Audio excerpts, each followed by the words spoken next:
Can you speak about that night, the initiation into that whole life? Yeah.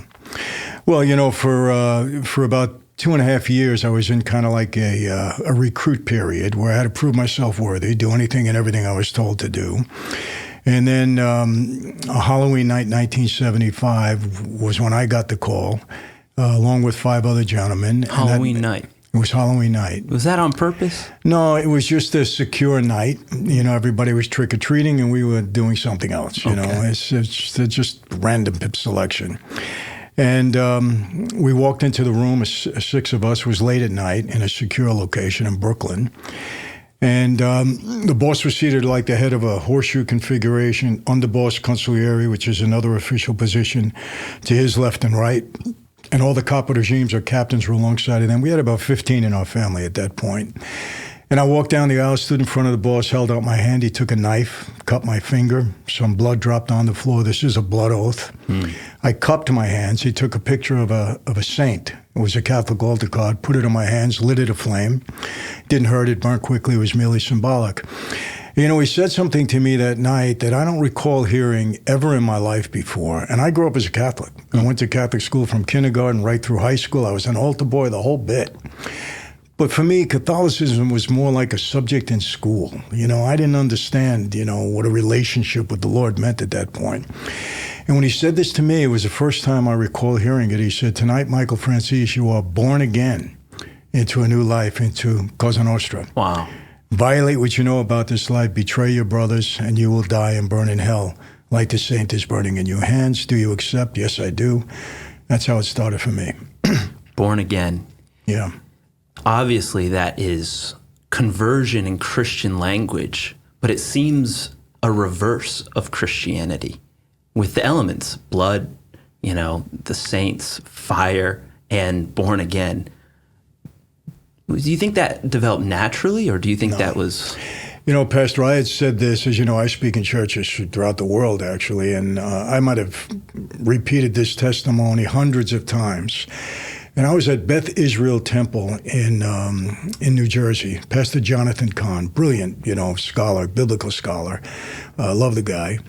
And I finished speaking, and I walked down the aisle of the church, and some guy, now understand, I'm in New York, I'm watching everybody there, a lot of shady guys in New York, no harm meant, but some guy comes up to me and he's got this look on his face and he puts his hands on my shoulders and he stops me. He says, "Michael, I have to tell you something." I said, "What?" He said, "When you repeated that oath, I had a vision of Satan standing behind you with his hands on your shoulders, looking up at the heavens and saying, 'I'll show you what born again means. I got one of yours.'" Wow. When he said that to me, I got the chills. I never thought of it this way.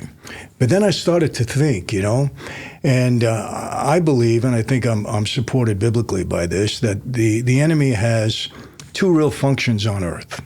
Number 1, separate us from God. You're not good enough. You'll never make it. God will never forgive you. You're a bad guy. Separate you from us, from God. And he has many ways to do that. And secondly, he wants to demean our God. He wants to demean him.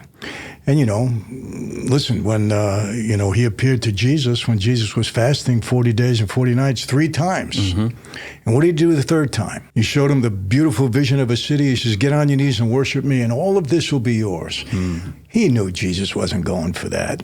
He knew it. He was just trying to demean our Lord. Mm. And I think that's what he was doing during this ceremony, just trying to demean God's presence in our life. So it's like a reverse of Zion. It's a Babylon. It's an anti-Christ ceremony. Yeah.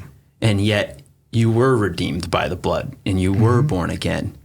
And that's quite a story arc. Do you think that part of the violence and the murder that comes from that life is because of that ritual?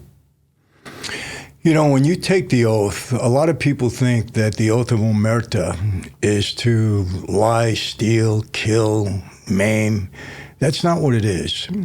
The oath of omerta means silence. You're not even supposed to admit the existence of that life. That's it. That's the oath. Obviously, as a member of that life, the other stuff comes along with it. But that's not what you're agreeing to do. You're agreeing to remain silent, never say that the life even exists. But, I think, I say this all the time, the mob life, the street life, they're evil lifestyles. They're evil. And the reason I say that, I'm not calling the guys evil. I was one of them. I just happen to be very blessed. There were a lot of good guys in that life. And, good people can make wrong decisions and do wrong things. God knows our hearts, but we still make bad mistakes. But the lifestyle is evil because I don't know any family of any member of that life, including my own, not my wife and kids, I've been able to spare them of that, mother, father, brothers and sisters, that haven't been totally devastated. Wow. And any lifestyle that does that to a family is evil, and that's brought on by the devil. There's no question. Right. Because he's out to destroy and maim and kill. And that's it. So, once you take that oath and the devil takes charge, you may be a good person at heart, but you're doing bad things.